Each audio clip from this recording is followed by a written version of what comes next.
बंगाल की सियासत की हम बात करेंगे, जहां एसआईआर और घुसपैठ के मुद्दे पर घमासान लगातार जारी है। प्रधानमंत्री मोदी का पश्चिम बंगाल दौरा था, लेकिन खराब मौसम की वजह से प्रधानमंत्री कोलकाता नहीं पहुंच पाए। उसके बाद वीडियो कॉन्फ्रेंसिंग के जरिए प्रधानमंत्री मोदी ने बंगाल सरकार पर जमकर हमले किए।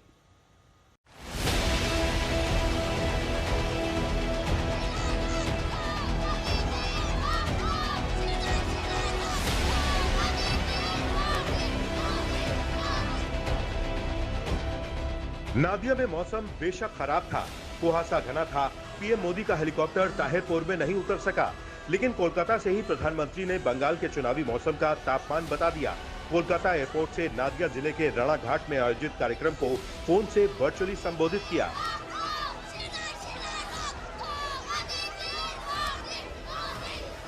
बिहार ने जंगल राज को एक सूर से, एक स्वर से नकार दिया है।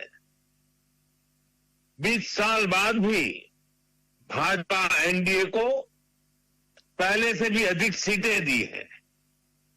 अब पश्चिम बंगाल में जो महाजंगल राज चल रहा है, उससे हमें मुक्ति पानी है, और इसलिए पश्चिम बंगाल कह रहा है, पश्चिम बंगाल का बच्चा बच्चा कह रहा है, पश्चिम बंगाल का हर गांव, हर शहर, हर गली, हर मोहल्ला कह रहा है, बाजते छाई बीजेपी ताई, बाजते छाई बीजेपी ताई।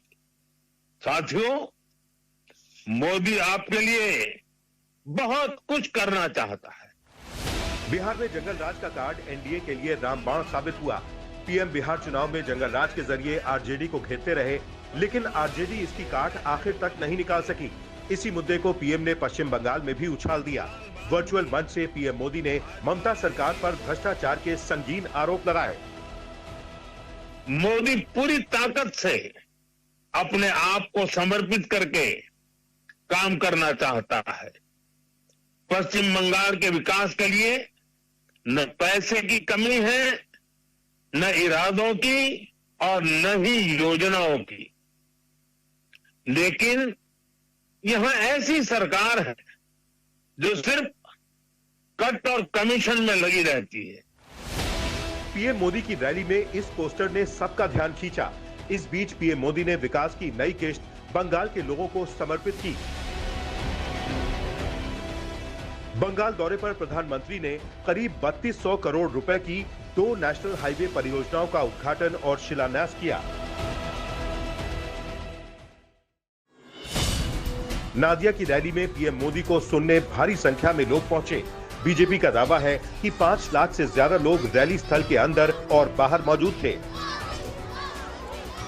वो जो ऑडियो में जो भाषण आया है, संक्षिप्त भाषण, उसमें जनता की काफी उम्मीद बढ़ गया है, और उन्होंने नोदिया का जनता को जो आज 2-2.5 लाख से अंदर में जा था, बाहर में उसका 2 गुना था। पीएम मोदी ने बंगाल के ममता राज के विकास मॉडल की धज्जियां उड़ा दी।